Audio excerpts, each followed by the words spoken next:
Hello, Libra. Welcome. This is going to be how to work your energy this month, January in 2023. You're going to be going into your fourth Zodiac house.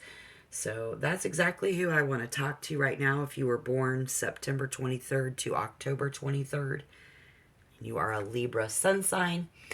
And what I want you to know is what energy is coming in for the month and what we can expect. What proof is there that this message is true is that it's astrological. And emotionally benefiting from this, I think you will. We can figure out what's coming in and what we need to do as we move into fourth house. We deal with feelings, the moon and the planets. The planets are what we come here to get or to give. It's the gifts in life, like what we learn, what we are here to teach. So we're going to touch base on all of that. And you can emotionally benefit, obviously, with the moon. It's about your feelings. So that's pretty cool. And then what I want you to do when you get this message is listen until the end, because it's going to have everything to do with your life, what there is to gain, the order of things, parents, children, health, spouse, changes, how we pass through time in our kingdom, in our world, and the support that we get and the support that we have to give, and how this will rehab out for Libra. So that'll be beneficial there as well. So my average viewer is, let's say, 32 years old. Let's say you were born back in the 90s. Maybe you are someone who, as a Capricorn, or a Libra, you have a habit of exaggerating the relationships in your life. Yes, you do. I see somebody here, you are single and you don't like it. You don't like being single. Remember to take what resonates, and don't force it to fit. Leave the rest behind. But I also see somebody who's very good at asking the exact right question at the exact right time. So you're just an absolute genius. And so we move into January, we go into our fourth house. Has everything to do with our roots. The first 6 months after our birthday, we're still in our more interpersonal zone. It's more in our private world. And then the second 6 months after your birthday, you go out into the outer world and deal more with the public. But this fourth house is always pretty cool to me because it definitely deals with what's going on at home. It's all about your background and at home, and your comfort zone, and just that, even a good home cooked meal kind of a feel. It's about self-care, rejuvenation, and taking care of our habits while we're up in our shell. And then Cancer rules the fourth house. And so we could always deal with somebody or see this particularly behavior coming out of us, of how we feel sympathetic, comforting. We might need somebody to feel pathetic or sympathetic and comforting. But it's a very nostalgic and protective time, and a lot going on there. So we want to be able to understand what's coming in. I'll help you there because, again, what it's all about is our instincts, nurturing those gut feelings, comfort, home, family, conditioning, habits, getting in touch with our feminine side. It's all about embodying our emotions in a private, comfortable place. Very self-soothing, a very moody, emotional time.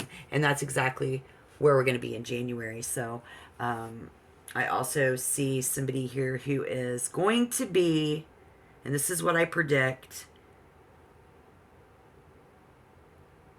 lively. See, what am I seeing? Polished,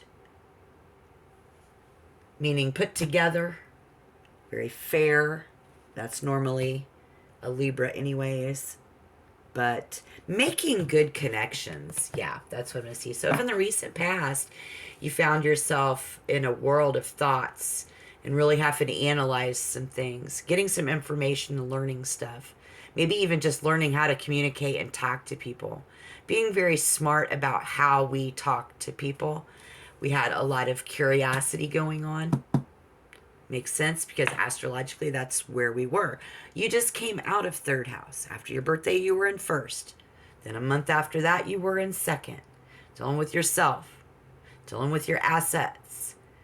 You just came out of third, dealing with the way that we are, going to look at things.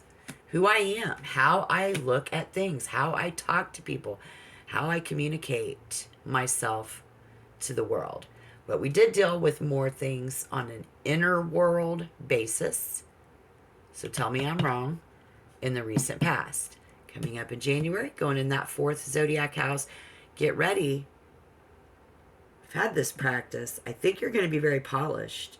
You have a very fair outlook on life, and you're going to make really good connections January 2023. Because it's Libra, Libra, Libra. It's all about Libra. I'm seeing this person who is one-on-one, baby. Just you and me. It's all I want. Libra. Lively, fast thinker, and excellent talker. You are so smart this year. You're just damn good at it. Period. You're just damn good at it. So getting ready to be very polished, very fair, and making good connections. Other people are going to look at you as an intellectual and a humanitarian. Most definitely, I see them looking at you as an intellectual, as smart as you're coming off. It's even very natural for you. Maybe if there's something else that we can take away from this reading and this message today in the video here, guys, is I'm going to remind you of the good years for Libra and the bad years. The significantly good years, where something significantly good is happening, and then the bad years where it could be significantly bad, because this might help us, especially since we're getting ready to get down to our roots, our family, our home, our background, our comfort, our cooking, our inner world, real estate, shelter, self-care, rejuvenation, and our habits in our shell. You're going to have a lot of embodiment, private emotions and self-soothing moods. Someone's even going to want their mother. So good or bad, that's a lot of feelings and emotions. So let's remember, good years for Libra, Zodiac sun signs, is from the age of 18 to the age of 27. So from 18 to 27, you had a rockin' good time. And from 28 on, I can't remember from 28 on, because it just seems like you guys are just so smart, and you just, we all have trials and tribulations, but to have significantly good things happening, it just goes on and on. Now, the bad years where anything bad can happen to a Libra, significantly bad, would be 8, 15, 62, and 64. So it seems like we're all in a pretty decent range to not really have anything too significantly bad happen this year. Maybe you are a Libra who always has something bad happen to you. But I'm not reading for that person today. And let's aspire to be that one-on-one, because I think you are. If you're single, you're not liking it. But you always are so good. So asking these questions, everything that we did in the recent past about communication and our perception, I mean, the way that we strengthened our perception of life in the recent past has strengthened us, especially if we're working that energy and working our Zodiac house, which is a good reason to like the video and hit the subscription button to follow me, because I really do give a lot of good readings for Libra. I don't know why I keep saying Capricorn. I've got Capricorn. If you're dealing with Capricorn, then that's why. But very polished and making very good connections. Looking good in January 2023 is the prediction there. So I wish you all the luck in your life. Again, check back for those tarot readings. Getting a lot of good readings for Libra. And people are looking at you very smart coming in. So until next time, shalom.